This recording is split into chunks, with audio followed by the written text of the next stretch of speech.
Vocês se lembram de um presidente da República que no passado adorava fazer jogging por Brasília com a camiseta escrita "O tempo é o senhor da razão"? Pois é. Agora, o ministro Alexandre de Moraes determinou a prisão imediata daquele que usava a camiseta, o ex-presidente Fernando Collor, para cumprir pena de 8 anos e 10 meses por corrupção e lavagem de dinheiro. O curioso é que isso acontece na Lava Jato. A decisão de Moraes ocorreu após rejeitar recursos que ele considerou meramente protelatórios no processo a que Collor respondia na quase falecida Operação Lava Jato. Collor acabou detido hoje de madrugada no aeroporto de Maceió, quando se preparava para viajar a Brasília para se entregar à própria Polícia Federal. A defesa pediu prisão domiciliar de Collor, alegando idade avançada de 75 anos e comorbidades como Parkinson, apneia do sono e transtorno bipolar.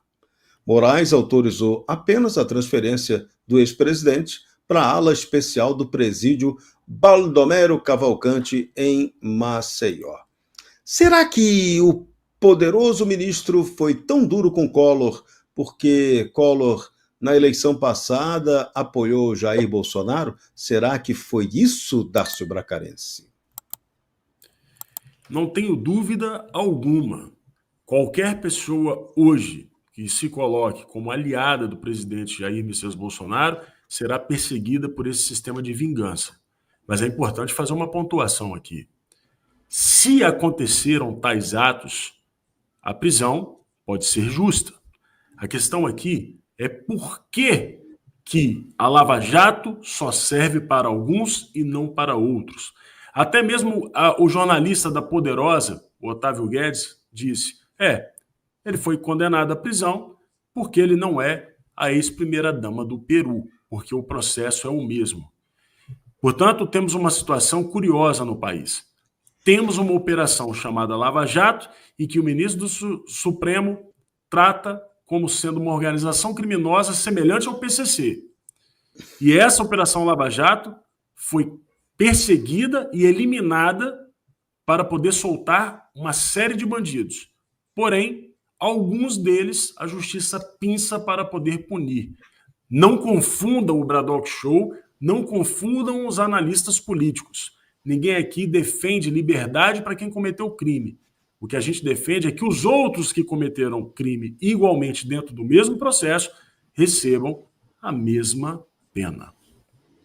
Quero dar um aviso aqui importante. A nossa querida super amiga Fabi Barroso, ela hoje tirou uma folga para tratar de questões familiares, mas em breve ela vai estar de volta aqui no Braddock Show. A galera está perguntando no chat, não vamos deixar ninguém na pista. André Marcília, hoje teve algo curioso nessa prisão do Fernando Collor, porque alegou-se que a Lava Jato aplicada para ele não foi a mesma aplicada para os outros. Aí o senador Sérgio Moro fez uma postagem no X exatamente para lembrar que ele estava respondendo, sim, à mesma Operação Lava Jato da qual Sérgio Moro cuidou e que Collor foi punido em função de documentos que foram encontrados com Alberto Youssef. Então, foi Moro responsável também pelo início daquela condenação ao Fernando Collor. E agora, será que mais na frente vão alegar que o Moro, como o Moro participou do caso também, o Collor mais adiante possa ser perdoado, tal qual o Lula foi? Será que a jogada vai ser essa? Olha, Serrão, antes até de responder isso, eu vou dar uma ideia aqui, fica no ar uma ideia que uma grande amiga me passa aqui pelo WhatsApp. Não seria o caso do Peru dar asilo ao Collor? Olha, seria interessante, hein? Quem sabe não é um bom revide? O Peru vai lá e manda buscar o Collor, né? Nós resolvemos assim esse impasse diplomático. Olha a tal da reciprocidade que tanto o pessoal queria. Agora, independente disso... Ou então o Collor segue a ideia lá do Otávio Guedes, de repente o Collor vira um travesti aos 75 anos, né? E aí ele pode ser chamado de primeira-dama do Peru. Né? Também é outra saída técnica, né? É, Pois é. só não consegue entrar nos Estados Unidos usando o nome social, né? Aí Mas não dá, sim, aí pode. vai complicar. E do peru é sugestivo ainda, né? Bom, mas seja como for, tirando de lado essas questões aleatórias, eu acho que a gente precisa aqui entender que, do ponto de vista jurídico, uma corte, é como o Bracarense estava falando, a gente não está dizendo aqui que o Collor não deveria ser punido, a gente está dizendo que todo mundo deve ser punido. Ou todo mundo tem que ser punido, ou ninguém é punido. A justiça não pode funcionar para um de um jeito e para outro de outro. E a justiça não pode funcionar, eu até postei isso mais cedo, como escritor. Tem escritor que começa o livro dele pelo final. O cara começa pelo final, mas a justiça não pode começar pelo final as suas investigações, e muito menos os seus julgamentos e as suas punições. Então você vai primeiro ver quem é e depois você vai construindo o caso de trás para frente. Isso não existe absolutamente dentro de uma justiça séria. Não dá para você olhar e falar assim, aqui é o Collor, peraí, nesse caso o Moro é um juiz imparcial. Quem que está aqui? É o Cabral? Nesse caso ele é parcial. Não existe isso. Da frente para diante, de trás para frente, aliás, que se faz o julgamento e a investigação de tudo. Então, se o Moro, o próprio Moro hoje veio ao Twitter e disse, olha, fui eu que autorizei as investigações que resultaram nesse caso. Ele fez um vídeo, ele fez um tweet, está mais do que demonstrado que foi ele que, portanto, criou o fato que resultou na investigação que agora prendeu o Collor. Portanto, ou o Moro ele é imparcial para todo mundo, ou ele é parcial para todo mundo. Não dá para ele simplesmente... Quer dizer, o que se está propondo aqui? Que o Moro ele foi parcial durante toda a Lava Jato, fez conluio com todos os procuradores para todos os casos, aí chegou no caso do Collor e falou, não, peraí, agora o Collor, desse aqui deixa eu julgar diferente. Isso não existe. Isso é uma piada tão de mau gosto quanto se o Peru mandasse asilar o Collor. Então, ou a gente trata a justiça brasileira de uma forma séria, ou depois os nossos ministros não reclamam que não tem credibilidade, não façam cartinha para Economist dizendo não, a confiança da corte aqui é muito grande, não fiquem reclamando que as pessoas depois se revoltam contra a corte, porque são eles mesmos que estão criando esse cenário caótico que depois se volta contra eles. E contra a instituição, o que é muito ruim para todos nós, porque nós talvez não precisemos dos ministros que estão aí, mas precisamos de uma instituição do STF que nos gere um mínimo de credibilidade. Agora, a salvação pode estar vindo, hein, Carlos Cauty, porque o ministro Gilmar Mendes recomenda que o caso Collor seja referendado, apreciado pelo plenário do Supremo Tribunal Federal. Será que teremos aí as reedições daquilo que ocorreu com vários empresários, vários poderosos do mundo brasileiro que conseguiram se salvar na Lava Jato, com essa intervenção de Gilmar Mendes e talvez até uma intervenção do Dias Toffoli? Ou o Collor é aquele malvadão que o sistema quer arrebentar junto com o Bolsonaro?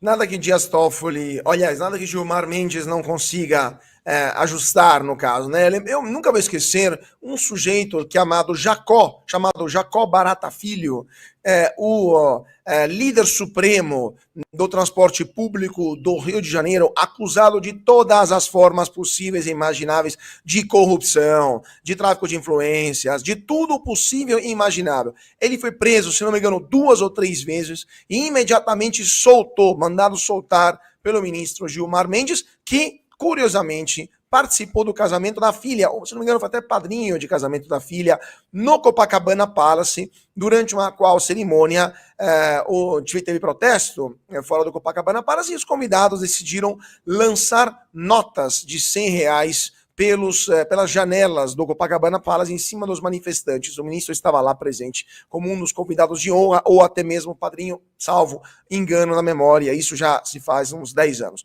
Quando esse empresário, vamos chamar assim, foi preso repetidas vezes lá no Rio de Janeiro, Gilmar Mendes mandou soltar essa pessoa.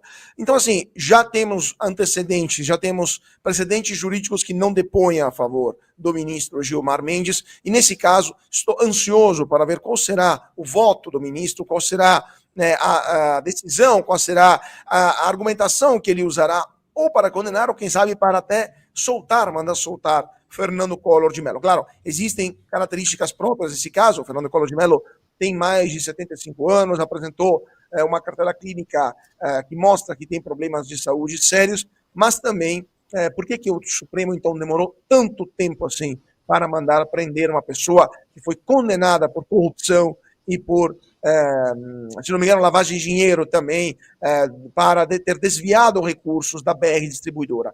Então, a ver, né? E por último, só para passar a palavra para a Marcília, é interessante notar como o ministro Collor o ex-ministro Collor foi condenado e agora a ordem de prisão foi expedida pelo ministro Alexandre de Moraes, e o Gilmar disse que pode recorrer ao plenário da corte. E no caso do presidente Bolsonaro, cujo pedido também foi para que o processo fosse apreciado pelo plenário, será que ele vai ter também esse mesmo direito?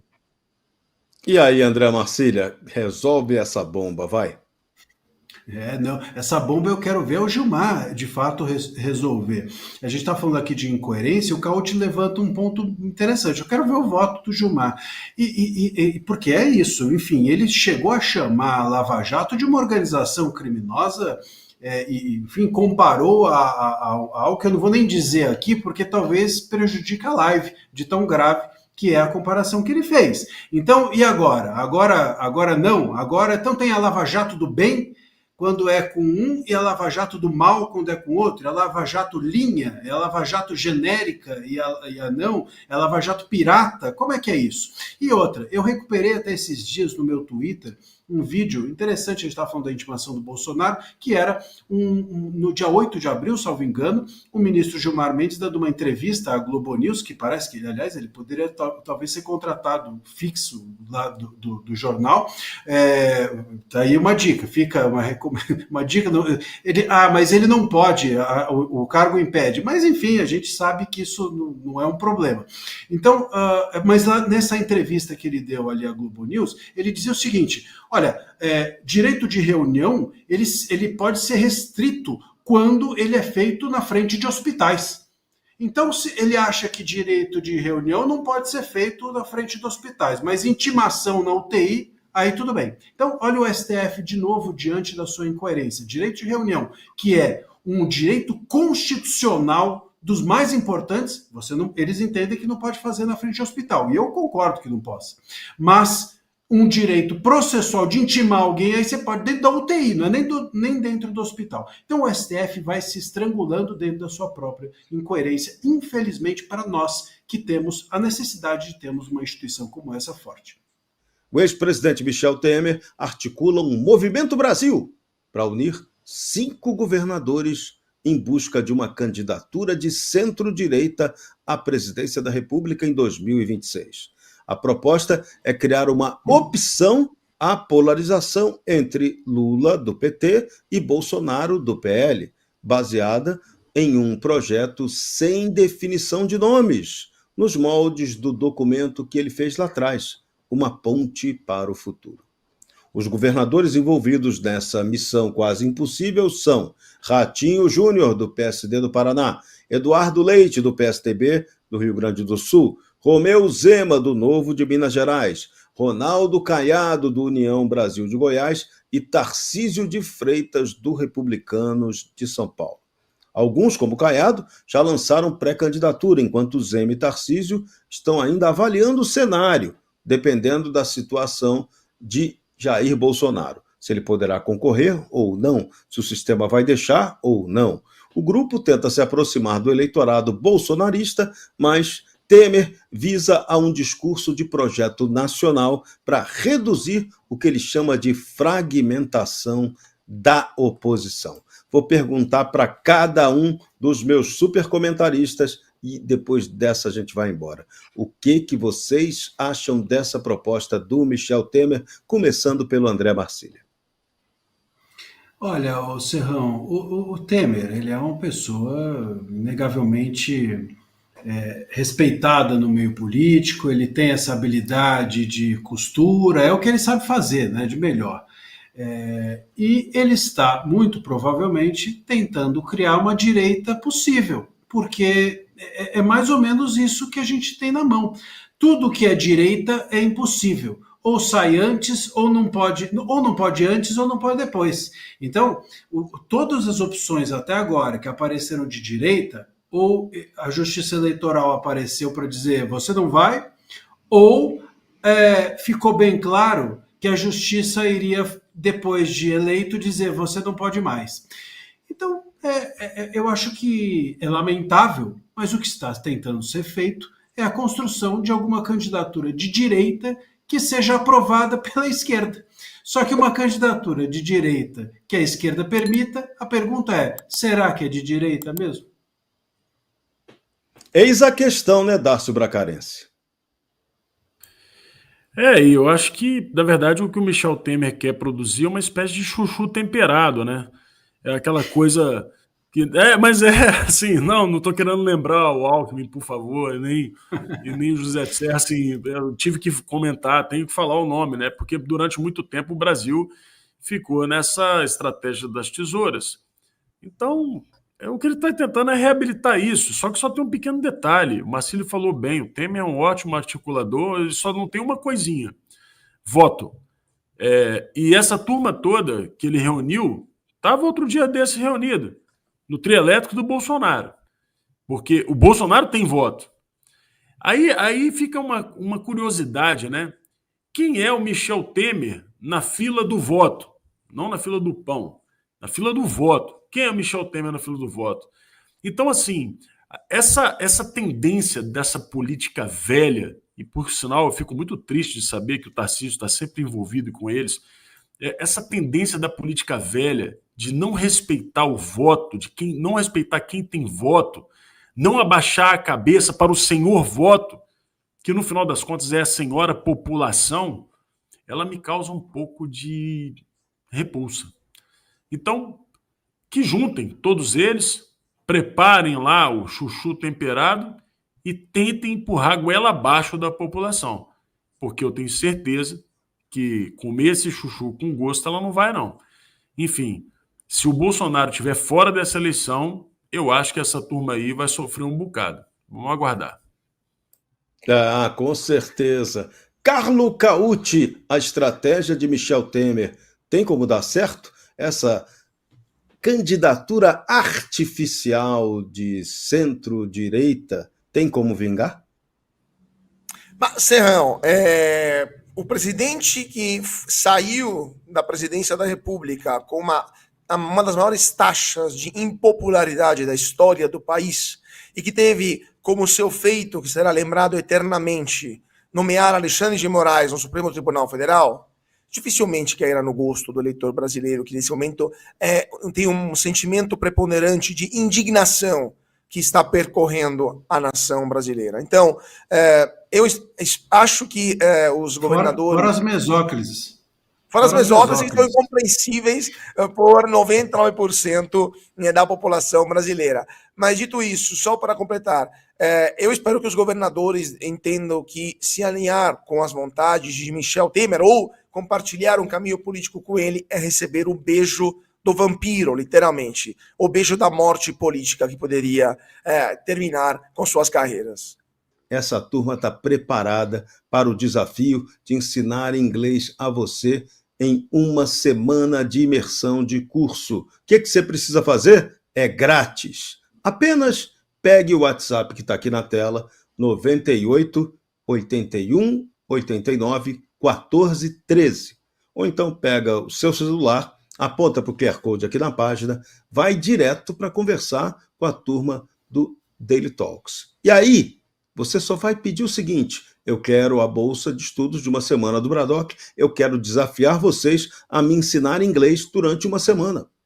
Desafio será aceito imediatamente e você vai ver como vai ser bacana isso. E se você gostar, já sabe, o Bradock Show também garante que você terá uma super promoção para cursar este curso que é fantástico. Daily Talks, você não pode perder essa oportunidade. Ligue agora 98 81 89 14 13. Venha aprender inglês com os mestres do idioma.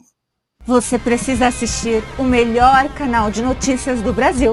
O programa que fala de tudo, que deixa você informado sobre tudo o que acontece no Brasil e no mundo.